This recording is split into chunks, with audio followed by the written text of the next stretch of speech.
বকেয়া পরিশোধ না হলে ১১ নভেম্বর থেকে বাংলাদেশে বিদ্যুৎ সরবরাহ সংযোগ বিচ্ছিন্ন করবে ভারতের আদানি পাওয়ার। প্রতিষ্ঠানটির ভাইস চেয়ারম্যান অবিনাশ অনুরাগ ৩১ অক্টোবর বিপিডিবির চেয়ারম্যানের কাছে পাঠানো এক চিঠিতে এ তথ্য জানান।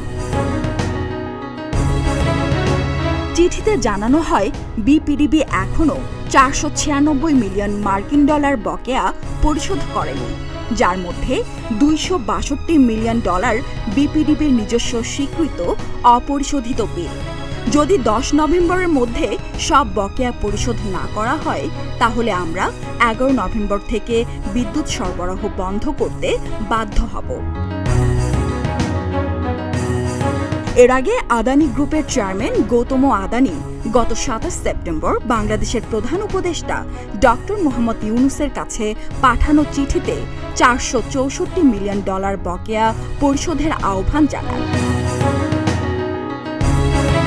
তিনি জানান, জুন থেকে সেপ্টেম্বরের মধ্যে বাংলাদেশ আংশিক অর্থ পরিশোধ করলেও এখনও একটি বড় অঙ্ক বাকি রয়েছে। সুরাইয়া শুভ্রা, প্রতিদিনের বাংলাদেশ।